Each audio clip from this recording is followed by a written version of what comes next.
All right. Welcome, everyone, to the 12 o'clock show with Mayor Joe. We've got a great slate of guests starting off with the Franklin County Auditor, Michael Stinziano. Thank you, Auditor, for coming in today. We really appreciate this. Well, thank you, Mayor. It is indeed noon because I can hear the tornado sirens being tested. There have been a couple of times when we've had some technical difficulties, and I have somebody on message like, I hear the siren. Where's the show? What's going on?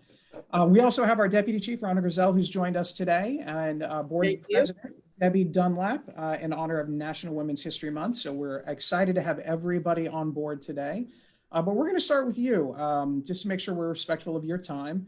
Obviously, the last year plus has been kind of an interesting year. And usually, we used to ask, all right, how are you getting through COVID? But now it's kind of like, what fun things have you done to kind of get through all of this? What's kind of brought you joy? So, like a lot of busy parents, the opportunity to spend a lot of time with my children at an early age has been something that has been fun. Traditionally, on weekends, I would be at festivals or parades. With those not occurring, I had the opportunity to coach my son's machine pitch league team the past summer, and then just overall watching people really step up. The pandemic has been a challenge. Folks that have been in the office for many, many years have never felt that they were technologically savvy, and they've really stepped up, haven't missed a beat. And so I've always, in reflecting what we've been able to do without a lot of preparation and a quick timeline, have been appreciated and brings joy in that regard as well. Yeah, it's kind of everybody was inventing how to deal with it as it was actually happening. So it's glad to hear that the things kind of adjusted. Now, as far as your position specifically, what exactly does the Franklin County Auditor do? We have our own auditor here in the city, and we kind of have an idea of what he does, but what exactly does the county auditor do? The county auditor is a little bit different. I often joke that when General Assembly was looking for certain duties and responsibilities, the auditors weren't in the room because we run the gambit. We go from dog licensing, business licensing. We do the weights and measures. So what people know of as the sticker on the gas station. I serve as the statutory chair of the county data center. And then what we're really known for is our property valuation process. And a lot of people visit the county auditor website, check out their home value, their neighbors' home values. But that is the big piece. And so we're a crucial function. Really share with folks that of all the things we do in the office, we're touching residents' wallets and pocketbooks every day, and the variety of functions that fall under our umbrella. Well, because you mentioned a couple of things about the evaluation of properties. How often does that occur? And then, go through that process. Like if I'm a resident, I'm going to get something in the mail from you and it's going to say something. So how does that all work? So under Ohio law, every 6 years, the office conducts a mass appraisal. And a mass appraisal means we go out and view all 430,000 parcels across the county. And then in a 3-year increment, so 2020 was one of those 3-year increments, we do a sales review update. So it's referred to as the triennial. And with Franklin County being a hot real estate market, a lot of people weren't happy with the update, particularly during the timing. I do share we did seek a 1-year delay because we weren't sure what the role the pandemic was going to be on housing and a housing valuation. That request was denied, so we completed our statutory duty.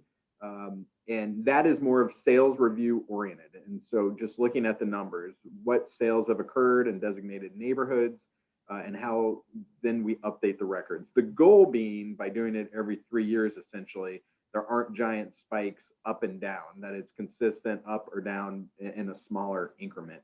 But it is a challenge. It's a lot of educating folks.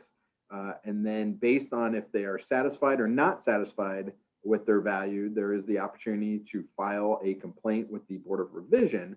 And they're a little more broad in terms of what the Board of Revision can review. They're not just looking at the sales, but they will also factor in condition. And so any homeowner, I would encourage to come visit the auditor website. We do our best to explain the Board of Revision process, the triennial Know Your Home Value process that we conducted in 2020.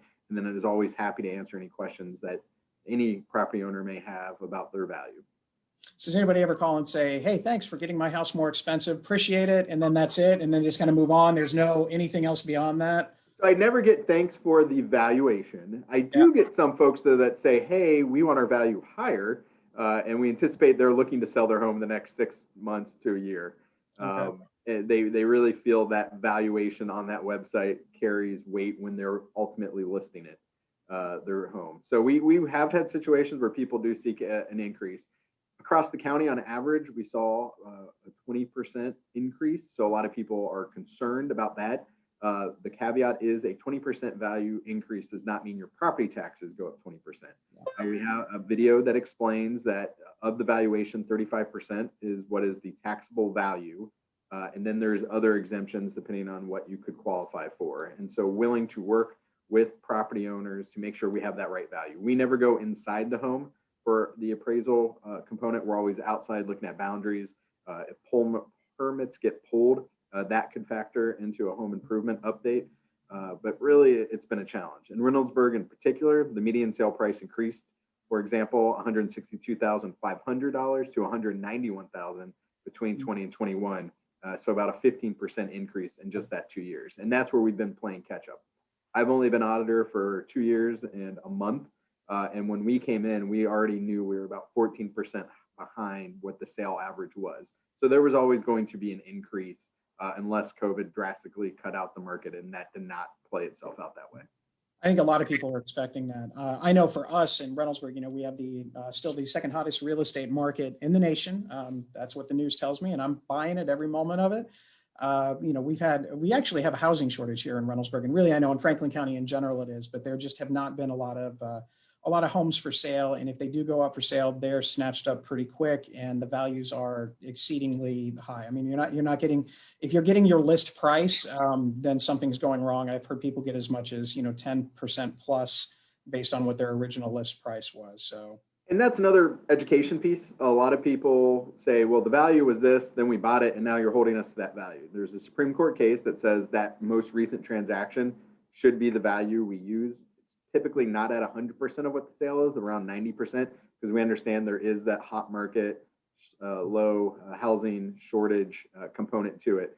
But it'll trend to go that way. And what's important about these property values and property taxes is they fund our schools. Under Ohio law, that is a big piece. And so the vast majority of your property taxes, which we help set the calculation, the treasurer sends the bill. But that's where the vast majority of those property taxes are going to go, is to funding our public schools.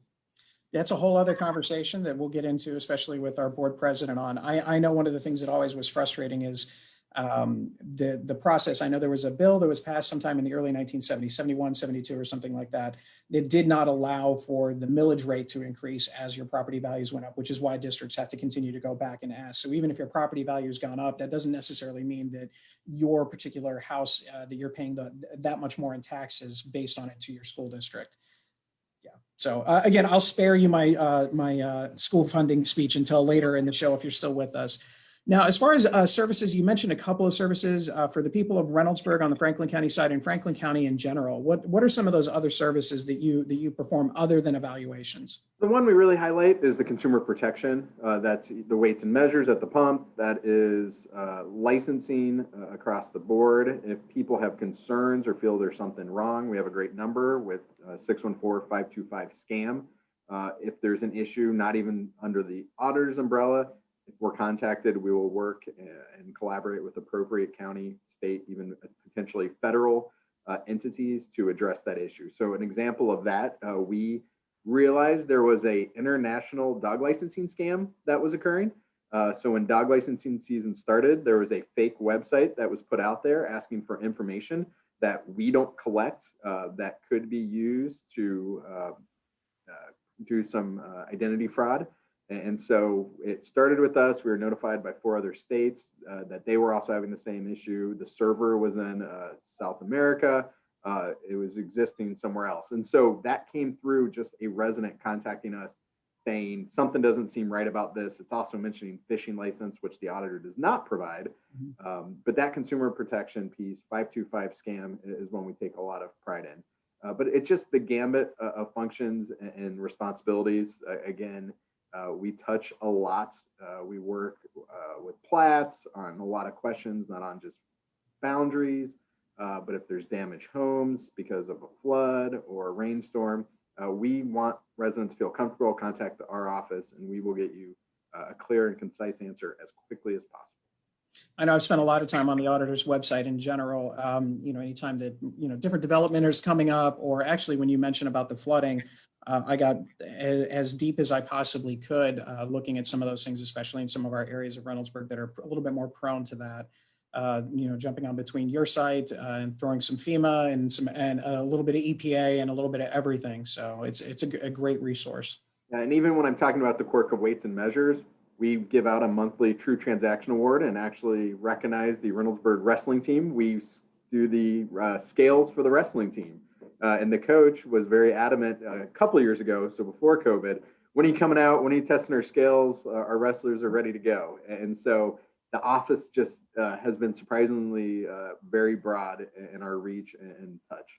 That's awesome. I'll have to get some, that'll be something fun to talk about for our board president a little bit later on. Commissioner O'Grady liked it as well. He's a big wrestling fan. And when he said, what's the weirdest thing you measure? I said, I don't think that's weird, but it wasn't one I really thought about. Yeah, gas, oil, those things, wrestling, but considering how important and integral that is to the sport, that is pretty awesome. Now, looking forward, I know you said you've been in office for 2 years and a month, 1 year with plague. Other than COVID, what are some of the biggest challenges that you see moving forward that your office may have? So we have really strived hard to move the office in what I describe as the 21st century, and trying to make sure the services and functions are available and as paperless of a format as possible. So really, we're proud at the beginning of January with our Board of Revision. It was the first time all property owners could e-file their Board of Revision complaint, so you don't have to chase it through the mail. The staff have really appreciated just how timely that is. And across the board, those are the services and functions we're trying to provide. We have been a little bit privileged with the pandemic in that people have gotten used to Zoom or Teams meetings. So some of the functions that maybe you would have to come in to the office for, we're able to conduct remotely. That provides a little flexibility. We're not juggling schedules and calendars as much. So looking forward, it is that commitment to continue to provide our services as simple and 21st century oriented. So get it as much online, eliminate some of the questions that delay things. That continues to be our number one priority. All right, well, now's everybody's favorite time. I'm looking over at my assistants who's helping. Are there any questions? No questions? All right, so you've survived. Now keep in mind, there'll be a question, like right when I'm talking, they'll be typing it in. I know the process well. Yeah, we do appreciate it. You are more than welcome to stay, but obviously I want to be respectful of your time. So if you have other things to attend to, that's fine. It's completely up to you. But everybody, again, thank you very much, Franklin County Auditor Michael Stinziano, for coming and joining us today. Love to have you back on a little bit later, hopefully when nobody's complaining about property values, which may never happen. But I don't think that day ever comes, but that's okay. We're happy to have those conversations. Hey, we have dreams. Well, thank you very much. Thank you, Mayor. It. All right, for everyone else, I'd just like to again introduce our guests today from the Reynoldsburg Police Department, our Deputy Chief Rhonda Grizel and Board President Debbie Dunlap. This is National Women's History Month, and so we've had a number of guests on. Thankfully, the Welcoming and Diversity Committee have kind of established a really good program here to bring people in to talk about these issues. So for specifically, I'll start with the Deputy Chief. National Women's History Month, what does it mean to you? How does it impact you, and how does your position kind of set the stage for future generations? Wow. Yeah, I know, nothing difficult, just the basics, So I think it's awesome that we recognize the contribution of women across the board during this month. And, in the position that I'm in, I'm always very cognizant that I'm setting the example for a lot of youngsters out there who may not consider a career in law enforcement, but it's incredibly rewarding. So anytime I have the opportunity to talk about what law enforcement is really like, because a lot of people think it's all muscle, and it's really not muscle at all. I always say this is the best tool that we have. And there's been a focus on utilizing communication skills, which I think, studies have shown that women excel in those areas. So I try to really talk that up, because I do think that we need to make a concerted effort to try to recruit more women into this profession. Nationally, I think we're probably around 12%, and that's just not enough. Just like with other minority communities, and trying to encourage them to pursue law enforcement, because it's important when you call the police to see someone that that looks like you and identifies with, you can identify with. So I think it's really, really important. And I appreciate you having me on today. Well, I think one of the best things that I've seen, and I know I mentioned this with some of our other guests, is there was a time about probably maybe a little less than a year ago where we had some Girl Scouts that had come in, and just listening to your speech to these young girls, between you and a couple of the council members, about how seriously you do take that role of being that example. I was thrilled that when you came in to interview, it was, I know I've told you before, it was not a very difficult decision. You certainly, shown bright with everything that you bring to it. And thank you for attending today. And you're not off the hook yet, because you never know, you may get a question. Okay. Board President Dunlap, legitimately president, you're the president of the school board. You obviously are making an impact every day. So why don't you tell us about your thoughts? It was kind of interesting because when I was listening to the show and listening to board member Angela Abram, she was talking about being a role model. And, it hit me then. It was a little bit of an aha moment. And unlike the deputy chief, I don't think that as I've been moving about my life and everything that I've been doing, that I've thought of myself as a role model for other women or for girls. And, I kind of reflected on that since last week. And I said, well, why is that? And I think it's because, I said the last board meeting, I think Women's History Month, one of the greatest icons that we can look at, or a picture of what makes everything so important, is Rosie the Riveter. And she's got her arm up and she just gets things done. Taylor Road Elementary did a great rendition of that, and they posted that, and all these kids, just get it done. I think a lot of times women, we just get it done and we don't question it, we just do it. And I look at a lot of the leadership roles that I've had in my life, from the editor-in-chief of my college newspaper to the communications director for all of the Defense Logistics Agency in Europe. How did I rise to that? And I think when I really looked back and reflected on that, I realized it's role models. And all of us need role models to look up to. And I mean, again, we may not realize that we are, but it's very important. And, I think my mother was my biggest role model. Here is a woman who is a single mother of 5 kids. She went back to school to get her college degree. Before that, she was working on a myriad of jobs, one of which a man told her, "You're taking a job away from another man to provide for his family." And she in turn said, "I have a family of 5 that I am providing for." So, but she was an incredible role model for me, and a homeowner. She worked very hard for that, worked hard to go back to college while all 5 of us were at home, and went on to be a school teacher, which I think is why, even though my degree and my background is in communications, I have this love for education. So growing up in life, I was always looking at my mom, just, getting things done. And I think that's the way that when I saw things coming along, I just said, wow, I need to step up. Same thing with boardmanship. When I saw a need to have some new leadership, and I know that you felt the same, I just said, well, I need to do this. I need to step up and be a leader and take my advocacy to a higher level. And that's what I did. So I am honored to be included in this month of guests that you have had. I think that was a great idea to have everyone, and I appreciate it.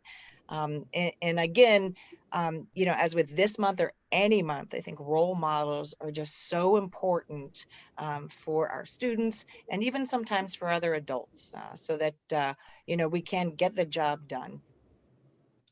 Auditor Stinziano, that's why I had you go first, because you don't have to follow either of these 2 amazing women, and that falls on me, which will fall short.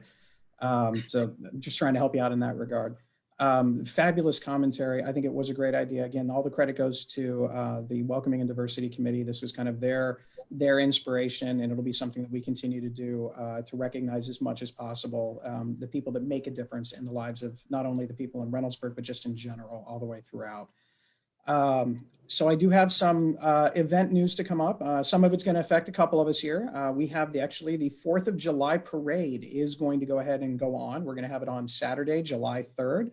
The Reynoldsburg Community Association is going to go ahead and lead that one. We're still waiting for some details from the state on some of the COVID stuff, but it looks like we're going to be a go for that. And they are going to be accepting nomination forms for the Grand Marshal. So if you know someone who would fit the key of the Grand Marshal for this year's 4th of July parade, please let us know.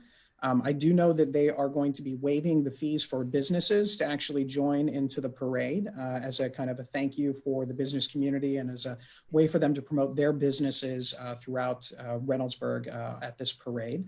I know I'm looking forward to it. I'm hoping that nothing is canceled any more than what I've already, what we've already done over the last year. That's going to be my hope with everything. So I'm looking forward to a late night the night before with some fireworks and then an early morning with a parade. So that's going to be a fun time. We also have National Library Week is starting next week. So April 4th through the 10th is National Library Week. So for those of you that want to take a quick little drive down to the Reynoldsburg Branch Library on Bryce Road, you've got a summer book preview. You've got some historical fiction discussion, some family story time, and some other different topics that are out there. So check out the Columbus Metropolitan Library page and the Reynoldsburg Branch to see what kind of cool things are happening there. This Saturday, I hope to see maybe a couple of you out here. We're having a community cleanup organized by our Arts and Beautification Commission and Ward 1 Councilwoman Shanette Strickland.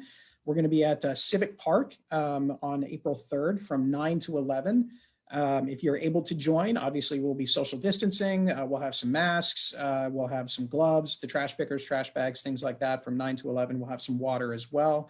To help do some of that trash. We're really working on improving the litter control throughout the city. And so Councilwoman Strickland and the Arts and Beautification Group came up and thought, hey, let's go for it this Saturday.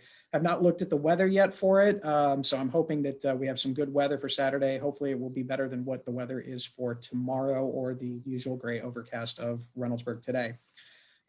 We also have our Parks and Rec events. I believe our Easter Bunny is out right now in Ward 2, driving around, waving to everybody. So if you see the Easter Bunny out there, make sure you kind of wave and say hello. I know they're coming to my neck of the woods tomorrow, so I'm looking forward to seeing the Easter Bunny drive by my house tomorrow afternoon. But we also have some music in the cul-de-sac coming up, hopefully starting time in June, some random pop-up sites where we can have some social distance, but some local musicians playing out there. We also have some summer camp activities, and we have some Pine Quarry nature walks that are being scheduled. So again, a little bit when the weather gets a little bit warmer, we'll be starting with that. And last but not least is the Helping Hands Food Drive on April 10th here at Reynoldsburg City Hall, sponsored by the Lions Club, Reynoldsburg City Schools, the Reynoldsburg City, as well as the Impact Church. You'll be able to drop off non-perishable items for Helping Hands from 10 a.m. to 1 p.m. right here at City Hall. So again, I know I'm looking forward to that as well. It's always great to support in this time of need those people that are out there. In addition to that, we also have our blessing boxes, including some at City Hall and throughout the city of Reynoldsburg. If you would like information, there's a Facebook page for it, as there's a Facebook page for everything that you can go ahead and check out on the page there to see what sites maybe need a little bit of more love and tender and to see how things are going. So we've got all of those things going on. So I think we have some questions coming. So I'll go ahead and pass it along to Jennifer. She's ready to answer questions. So if you accidentally lose your feed and connection, now would be the perfect time before the question. I'm just kidding. You're not allowed to. We have a resident asking about if you got any word about a COVID vaccine clinic in downtown Reynoldsburg. No, we are hoping though. I know that what we would like to do, we've had some preliminary discussions about a vaccine site at our senior center. Right now, a lot of it is just dependent upon when the vaccines come in and when they're available to some of the smaller institutions like the cities. But we've been trying consistently to say, hey, remember us, we had a large number of testing clinics here. And so we hope that we'll be able to have a vaccine clinic here as well in the not too distant future. Joe, can I interrupt for a second as well? And just say that with the school district, we are also, we sent out a survey and we're looking at we have a partnership with Children's Hospital, Nationwide Children's Hospital, and we're looking at the possibility of vaccinating those 16 years and older in our district as well. So exploring that also. Okay. Any other questions? Yeah, residents wanting to know, how do you tell what ward we are in? That's a really good question. This is one of those things that you only pay attention to, I think, once every few years when it comes up to election time. And now this is the second year in the row that the Easter Bunny has planned his route according to the ward. If you actually go to our webpage, there is a map on the city council page that will break down what ward you live in, and you can find it by street. Probably the easiest way to do it is, again, going on Facebook on the Parks and Recreation page or the city page. You'll actually see pictures of Ward 1, 2, and 3. We have 4 wards here in Reynoldsburg, and without getting into what street is where, probably just be easier for you to look at the map to see exactly where it is. But right now they are going through Ward 2, which is primarily, I believe, going to be, you're looking at probably, I would say, between Lancaster and Wagner Road, that general vicinity. Any other questions for right now? Okay, see if they'll come along. So I'm going to go ahead and go on and talk a little bit here about some housing. So I just want to kind of go over some of the issues here. I wanted to talk about, with anybody who's watching, about housing in Reynoldsburg, and to address kind of in very clear terms some of my views on housing and development in the city and how it's going to impact our community. To begin with, as we kind of already talked about, Central Ohio is growing, and we're not really immune to that growth. People do need a place to live. And property owners that are here that have some of the land that they would like to sell should be available to finally sell it to the buyers if they seem interested. And that's kind of what's been happening here. That's why you're seeing a little bit more development than in years past.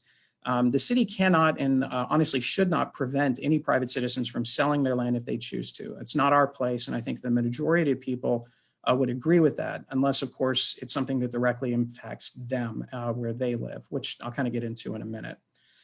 These developments are bringing different types of buildings here to Reynoldsburg, certain things that we've seen, but not a lot that we've seen in recent years. Townhomes, condos, and yes, even the A-word apartments. From what I've seen on social media, I know people have very strong feelings about pretty much everything, but specifically when it comes to housing, they have these very big concerns. I want to make it very clear that I do support housing in Reynoldsburg. I supported it when I was running for office, and I support it now. Now, what I don't support is unlimited housing anywhere. With our most recent changes to our zoning code, actually just this past November, which we approved it last year in March-ish, and then we made some additions and revisions this past November. We actually did do some things. We limited the number of stories that apartment complexes or multi-use facilities could be in certain areas of town. We reduced the density for the first time for apartments in a particular area. And this is the first of a number of alterations that we made to what I'm going to consider kind of a living document, this zoning plan. We also made multifamily conditional use. Now, multifamily, for those of you that are not following, the vernacular, multifamily is typically apartment-based living. So we've changed that to a conditional use, meaning that multifamily homes are allowed in certain areas, but they would have to go through our Building and Zoning Appeals Board or BZBA. There are 5 members of this particular board. 3 were appointed by the last mayor. The last 2 were appointed by myself. The BZBA is satisfied with the request. The project moves on to the Planning Commission. Planning Commission is made up of 5 members.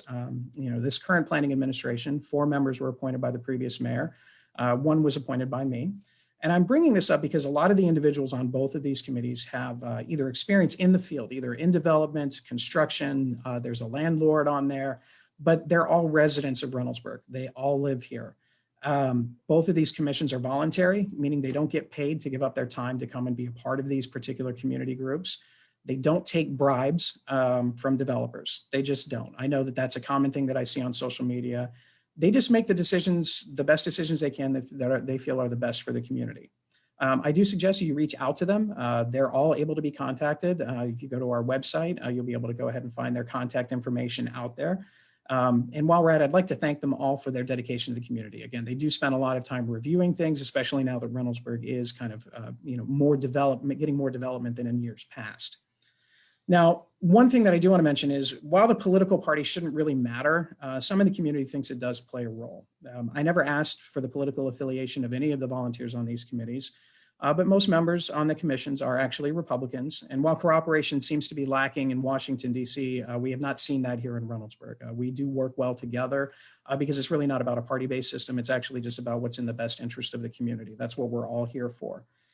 If you would like to be considered for a spot, please email us and let us know. There's usually a kind of a resume cover letter type of thing, but let us know. And if a position becomes available, if one of the current members decides to leave or their term ends and you would like to express interest in that, happy for you to come out and join us on that one. Now, with the additional housing, one thing that it does provide for is it allows developers of some of our commercial businesses, the fun things, the restaurants, the entertainment areas, things like that, to see that with more population, there's a need for some of those services. And with the housing that we're bringing in, to be honest, it's not Section 8 housing, which is something else I'll get into in a few minutes. Most of these townhomes that are coming in are $250,000 and up. And that is a price point that really isn't something that has been seen in Reynoldsburg for a long time. But it is a very desirable thing. When you talk with local real estate agents, one of the questions that they get when they're looking, if they can even find a house, is they're looking for houses within a particular price point. Either some young millennials kind of growing up that don't have a large family or only have one child that are looking for something, or if you're looking for people that are kind of downsizing from a traditional suburban house. Now, each of the townhome complexes are actually going to be managed by a homeowners association. They are all owner occupied. And so basically what that means is the HOA is going to take care of it. And if you've ever seen HOAs, some people love them. Some people think they're a little bit strict. But when you combine the HOAs with my code enforcement officers out there, we're going to make sure that we keep everything looking exactly the way it needs to be. Got to hold them accountable to make sure that, 10 years from now, 15 years from now, that any of these townhomes or condos or apartments are exactly what they need to be. Now, one apartment complex that has not started yet is actually called the Oliver. This is off Lancaster Avenue, and it's not settled yet. They actually submitted something recently, and I had it pulled from the most recent planning commission that was to occur tomorrow night. I didn't feel that we had some questions that were answered properly for what they were looking to do with this particular area. So we're going to have them come in next week on probably Tuesday or Wednesday. We're just trying to settle down a time to have a conversation with them, to kind of make sure that we're all on the same page about what's in the best interest of not only the community, but also the area in which those particular developments are going to be there. As soon as I have some more information on that, I'd be happy to share it with you. Now, the thing that I had mentioned before about Section 8 housing, I've seen a lot of comments about that. And to be honest with you, I'm a little disappointed in some of the commentary about Section 8 and in apartments in general, but Section 8 specifically. Now, I'm not talking about location or the number of floors of the apartment buildings. I get where people have those concerns, but I'm just talking about the specifics. I'm referring to the overall idea of apartments. I guess it's simple for me. When I was growing up, I lived in an apartment. Most of the people I know lived in an apartment. Most of the venom that's out there is really truly surprising about how anti-apartment or anti-Section 8 is out there. One personal experience is from a resident that I'm going to go ahead and share with you now. This individual is doing everything the right way. They work a job as a manager at a local business, but has very limited housing options because of the pay scale that's there. This individual is doing everything the right way. They are working more than 40 hours a week. They're paying their taxes. They all think, this is what we all think everybody should be doing, right? Everybody working hard, paying taxes, doing their things.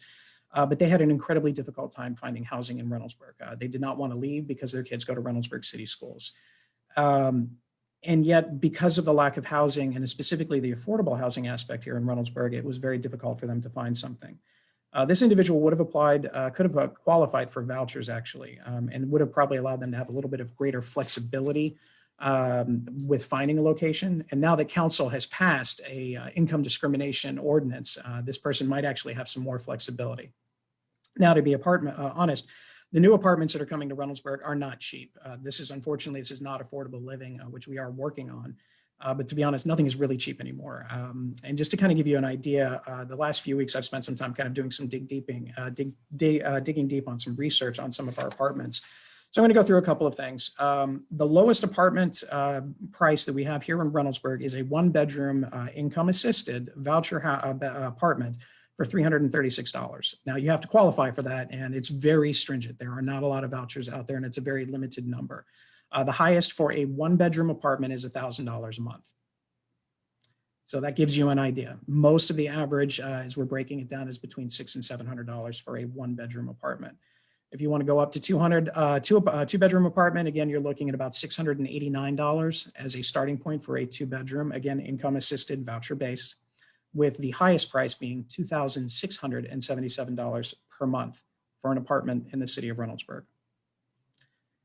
The voucher for a 3-bedroom house is $866 based on income for a 3-bedroom. And again, voucher based, very limited. There's actually only really one specific thing, that community that applies to here in Reynoldsburg.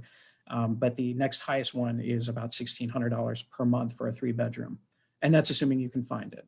Most of our apartment complexes are actually full. The ranges go from 95% to about 100% in terms of their occupancy rate. Most of them are a little bit above.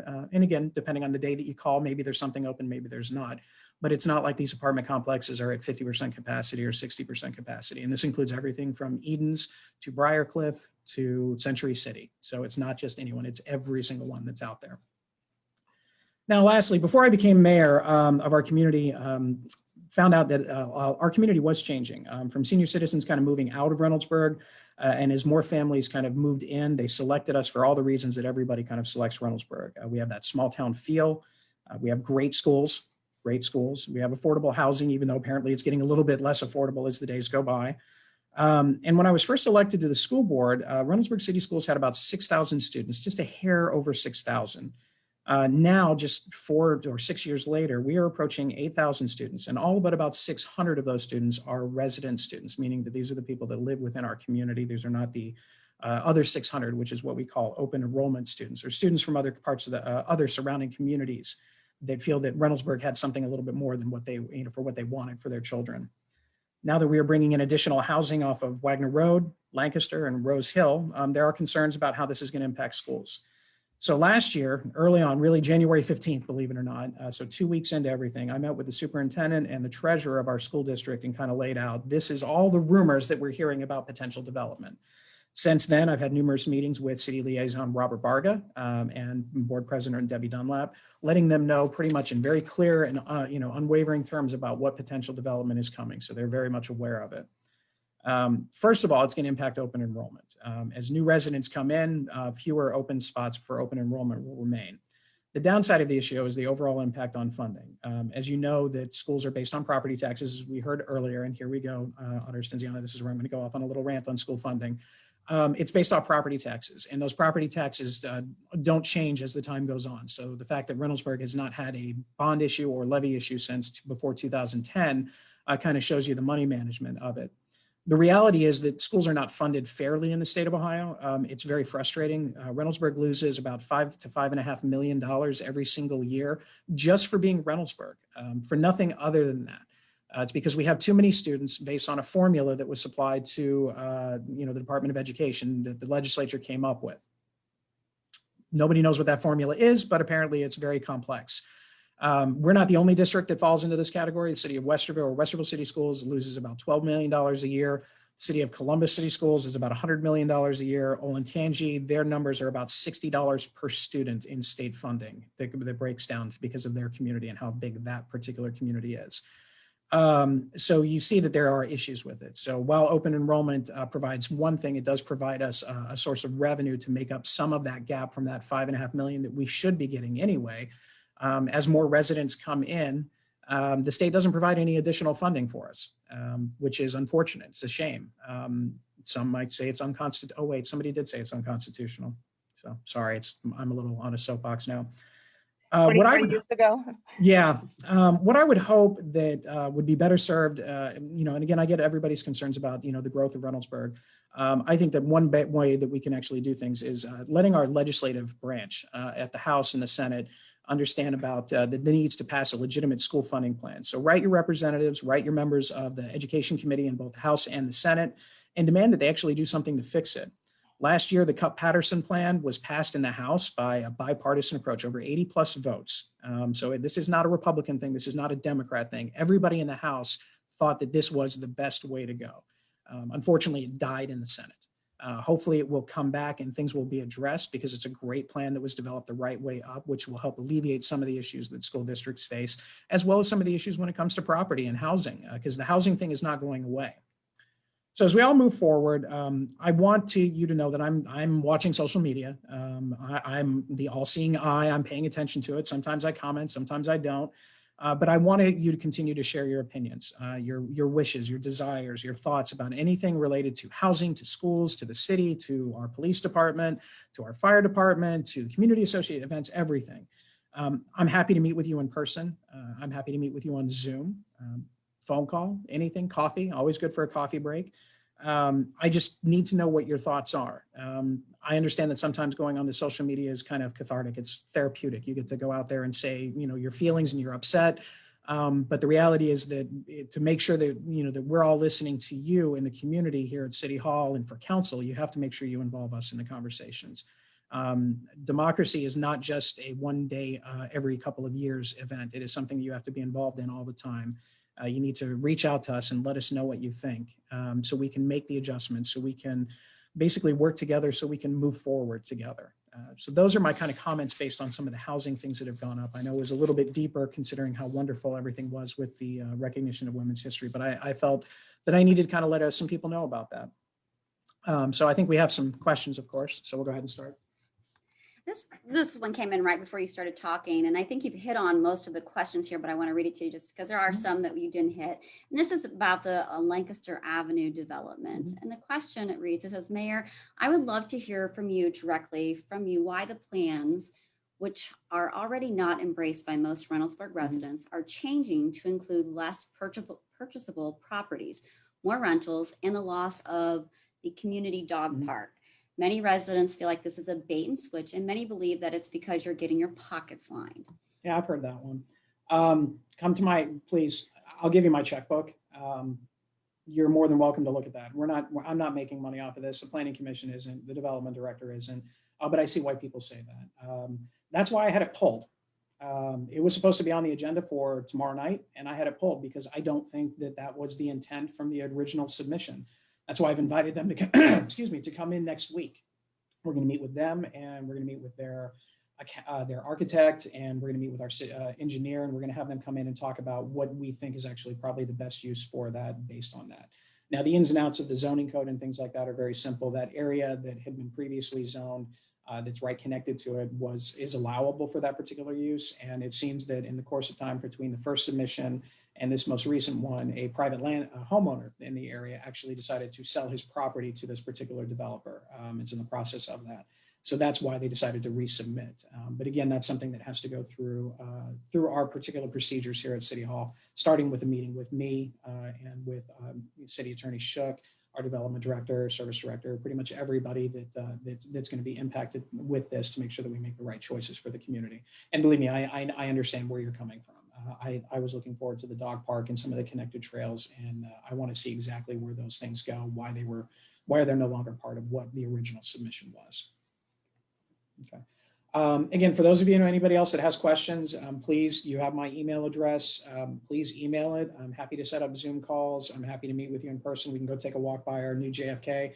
Apparently, we're getting a new bathroom installed there, so we've got that going for us.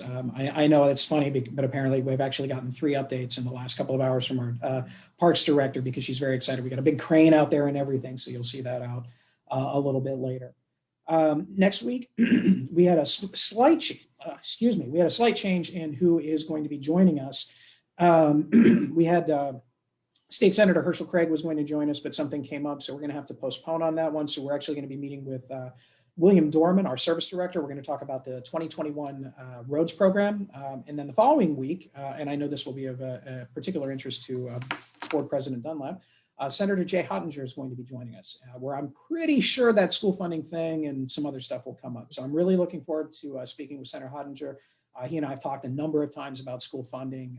Really appreciate his honesty, and I respect his opinions on how things are going. So I'm very happy that he'll be on the show. For everybody else, please enjoy the rest of this. I know it's going to snow tomorrow, apparently, or flurry or something like that, but hopefully that warmer weather will be back to stay. And apparently we have one more question. Go for it. That's a good question. There's always another good question. There's always another good question. This is, it says, because of COVID, it feels like the community is being blocked from important decisions. Is there a way to allow our voices to be better heard? Oh, absolutely. You're more than welcome. While the council meetings are, in essence, I guess you could say we're closed, the council members are meeting remotely. If you would like to speak before council on any subject, whether it's on the agenda or not, you can email us and we will provide you a Zoom link, or you can, if you're not into that particular thing, you can come to City Council chambers and actually speak at chambers. You can actually speak into So it'll be broadcast all the way around. Everything that we have is broadcast on Zoom or on Facebook through a Zoom meeting. So you can go ahead and do it that way. You can also reach out to your council members through email, and then you can make any other arrangements to meet with them personally. And again, same thing with me. Please give me a call. I'd happy to go for a walk and talk with you. I was talking with a resident earlier that lives off of Broadwin, and we're hoping to talk about some of the road conditions that are out off Broadwin when the weather gets a little bit nicer. So it'll be a little socially distanced, of course, but I'm happy to come out and meet with it. But the rest of it is, again, just being aware. Register for the Reynoldsburg Connects email blast system, because that's where you're going to get a good chunk of information, about the middle of the month. It kind of talks about a lot of things. This Wednesday show, every Wednesday, unless I'm on vacation, I'm here answering questions, and I take them live, no matter what they are. So I'm always happy to answer those questions. But again, please, yes, the more involved you are, the absolute better. And hopefully, I believe council will be opening back up and having in-person meetings, I believe in May. But that's under the purview of our council president, Angie Jenkins. But I do believe May is what we're aiming for, assuming that there's no more nasty flare-ups of COVID. All right, so until the next question comes in, I'm going to go ahead and say thanks again, Auditor Michael Stinziano, Deputy Chief Rhonda Grizel, and Board President Debbie Dunlap for joining us today. It was wonderful to have all of you on. The information from the Auditor's Office was great. And again, the two ladies, you are an inspiration to not only basically me because of what you're able to accomplish with anything in front of you, but also to the many kids that are out there that look up to you as those role models. So again, thank you very much. Everybody have a wonderful day, and we will see you soon. Bye now. Bye.